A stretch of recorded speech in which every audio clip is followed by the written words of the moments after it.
Olá, bem-vindo a todos que nos acompanham através dos nossos canais, pelas redes sociais, a mais um TED do Centro Espírita Passos de Luz, da cidade de Buriti dos Lopes, estado do Piauí, em alusão à nossa querida Rota Paulo de Tarso Virtual 2021. É com muita alegria que a gente produz alguns conteúdos de divulgação do Evangelho do Cristo. Então, diante do contexto que a pandemia ainda nos oferece, realizaremos a nossa rota de forma virtual, mas certamente atingirá a muitos lares, a muitos celulares de forma digital, a muitas contas, para que possa também entrar nos vossos corações. Não importa a forma, importa a boa vontade de que a mensagem do Cristo chegue a cada coração, a cada cabeça, e que juntos também possam compartilhar esses e outros materiais de divulgação da rota. Então hoje, pessoal, primeiramente deixa eu me apresentar, quem não me conhece. Me chamo Júnior Leódio, sou trabalhador do Centro Espírita Passos de Luz. Hoje iremos falarmos brevemente da Epístola de Paulo aos Romanos. É uma epístola maravilhosa, né? Ali dando início, depois do Ato dos Apóstolos. E aí a gente vai entender o que significa, né, uma epístola e todo o seu contexto que há por dentro dela. Então, aqueles que tiverem a oportunidade, a curiosidade de ler a primeira epístola de Paulo, que se apresenta, né, na ordem dos livros do Novo Testamento, vamos apresentar aqui uma espécie de um resumo, né, e orientações e fatos acerca desta epístola, né, desta carta. Não temos a pretensão aqui de aprofundar o conteúdo, mas sim dar orientações e uma visão rápida, mas com muito amor, desta epístola deixada por Paulo. Ok? Então, iniciando, né, vamos dar aqui, de forma bem sucinta, quais os objetivos destas cartas. Primeiro, que elas foram escritas para atender às necessidades reais, contendo explicações doutrinárias, exortações morais práticas, instruções ministeriais e recomendações éticas. São endereçadas às igrejas, a ministros do Evangelho e a pessoas em particular. Então, olha o objetivo geral de uma carta, né, de uma epístola. É de cunho doutrinário, ou seja, dar recomendações às outras igrejas. Naquela época, Paulo estava, né, no seu processo de difusão de muitas igrejas, e como ele já não poderia atender de forma física a um número crescente de igrejas, então as cartas serviriam para dar um norte a todas elas, né? Questões morais, né? Instruções ministeriais e recomendações éticas. Então são endereçadas às igrejas, né, aos ministros do Evangelho, aos pastores e às pessoas em particular também. E aqui uma breve passagem das cartas que foram escritas, e segundo a anonimidade dos pesquisadores, por Paulo. Romanos, 1 e 2 Coríntios, Gálatas, Efésios, Filipenses, Colossenses, 1 e 2 Tessalonicenses, 1 e 2 Timóteo, Tito e Filemão. Certo? Então, para que também que tiverem curiosidade, essas são as cartas lá no Novo Testamento, deixadas por Paulo. Continuemos. Bom, esta carta especificamente, aos romanos, ou seja, ao povo de Roma, é de autoria do apóstolo Paulo, que é praticamente unanimidade que tem escrito por ele, porque há toda uma questão de pesquisa, de saber a autoria das cartas, mas praticamente é de suma entendimento que seja Paulo o autor dessa carta. E esta carta ela foi provavelmente escrita na visita de Paulo a Corinto, Grécia, que durou 3 meses, e na qual ficou hospedado na casa de Gaio. Então, pessoal, aqui são umas informações gerais, de cunho histórico, para a gente melhor situar todo o contexto da escrita desta carta. Então, um pouco antes da partida de Paulo à Judéia, e também a completar a sua 3ª viagem missionária. Então, Paulo teve muitas viagens missionárias. Então, ela deve ter sido escrita na 3ª. Teve o auxílio de Técio para escrever a carta, prática comum, e a data provável é de 57 depois do Cristo, nosso Pai.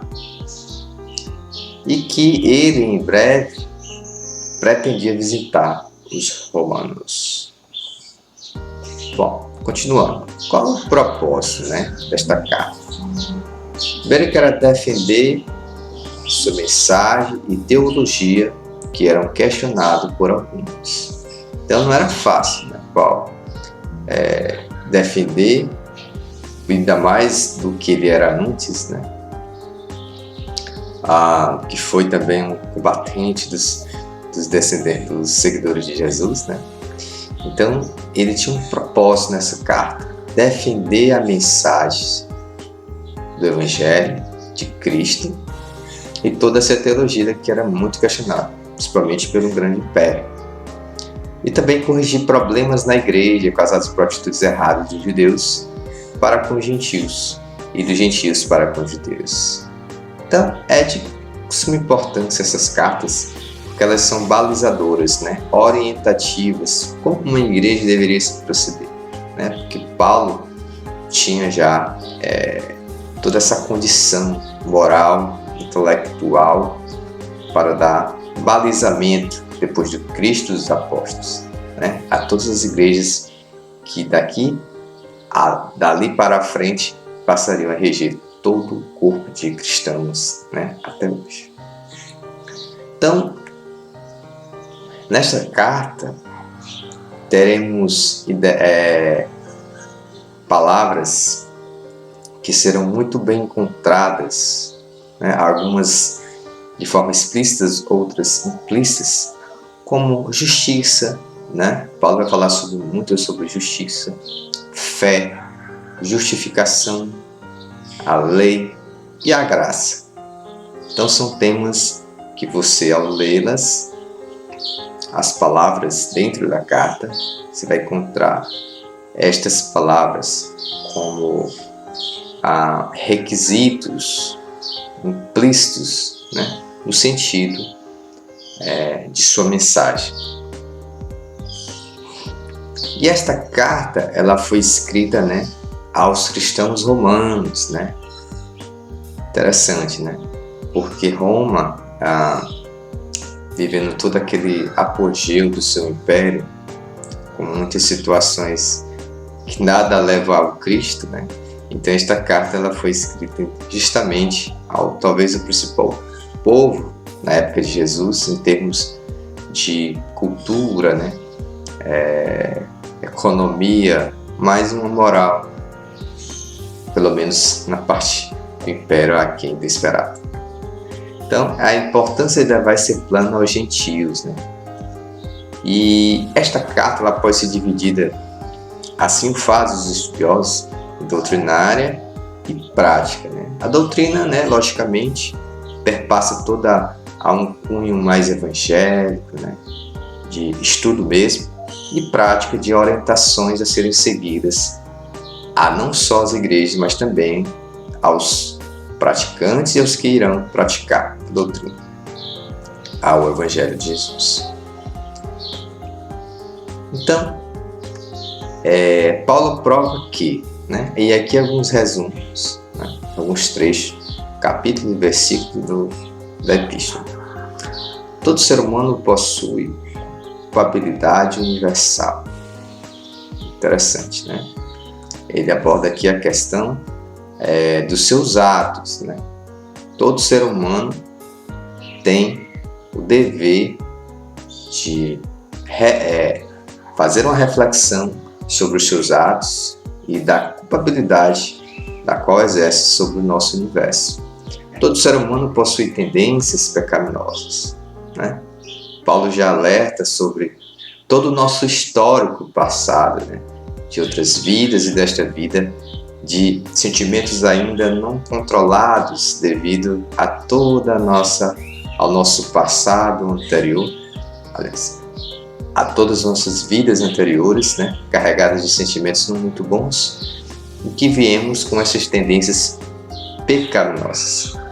Tudo que existe, tanto em nosso universo quanto em outro plano, está debaixo da soberania de Deus. Então Paulo destaca o Deus, né, monoteísta, e que há sobre nós a sua soberania, né, a sua unicidade. Então reforça a ideia de Deus, de um Deus único, né? Já viste que naquela época, né, o monoteísmo ele era muito difundido. Então Paulo também rechaça a importância, né, do acreditar no Deus único. Então a igreja, ela provavelmente não estava organizada, mas ela estava dispersa com reuniões de casa em casa.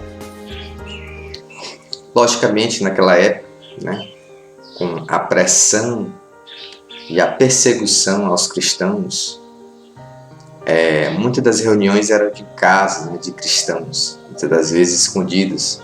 Então havia essa necessidade de Paulo também, através das cartas, fazer essa organização. Provavelmente formada a partir da conversão no evento de Pentecostes, registrado em Atos. Então essa carta ela foi, né, formada, né, no grande ato de Pentecostes, né? E não era um campo específico de outro apóstolo. Pedro não saiu de Jerusalém antes do ano 49 depois de Cristo. Tá? Então, mais alguns trechos aqui para a gente encerrar, né? Só mesmo para a gente dar um pouco da ideia desta carta. Então, ele inicia a carta afirmando que é um apóstolo separado para o Evangelho de Deus, ou seja, foi um homem escolhido, né, a dedo, e apesar das suas dificuldades, antes tornou talvez ou certamente o maior divulgador da doutrina espírita, né? Por isso que a rota de divulgação do Evangelho tem o seu nome. A divulgação e o seu nome se coadunam, né, numa só figura, ele sendo símbolo da divulgação do Evangelho. E o tema central dessa carta é a justiça de Deus. Na parte doutrinária, né, afirma que tanto judeus e gentios são justificados somente mediante a fé em Jesus. Então a necessidade daqueles povos a firmarem de uma vez por todas a sua fé em Jesus Cristo. a certeza da salvação adquirida por meio da graça de Deus. Então, a necessidade do crente, do cristão, aceitar a salvação sobre a presença do nosso Pai maior, Deus único. Então, Paulo sempre vem trazendo as figuras do nosso Pai maior, do nosso Mestre Jesus, para que o cristianismo tenha bases solidificadas a um povo, aos povos, às pessoas que a conheciam, tá certo? Outros trechos aqui da carta. O crente justificado deve morrer com Cristo para o pecado, A necessidade da renovação do cristão. A adoção como filhos de Deus que conduz à glorificação. Então, a aceitação do Deus como meu Pai, para encontrarmos a glória eterna. Plano de redenção para os judeus, é que naquela época, ainda estava se iniciando toda o cristianismo, a aceitação de Jesus, a necessidade de renovação espiritual e moral daquele povo. Vida cristã, a carta ela relatava sobre social, civil, moral, na prática. Então, planos pessoais, saudações e admoestação. Então, é uma carta assim que mexe com todos os aspectos da vida de um cristão. A organização da igreja, a orientação prática, a renovação do Cristo, da fé, da justiça e da crença do nosso Pai maior. Então, é isso, É só mesmo para que a gente tenha curiosidade, desperte dentro de nós uma necessidade às vezes esquecida, de olharmos a nossa querida Bíblia Mãe, que a gente possa ler essas cartas maravilhosas do nosso grande apóstolo Paulo de Tarso. Então, nós nos despedimos aqui deste pequeno vídeo titulado de TED Espírita, e que todos tenham um ótimo dia e, se puderem, divulguem aos seus amigos essa mensagem com muito amor do nosso querido Evangelho do Cristo Jesus. Até mais. Fiquem todos com Deus.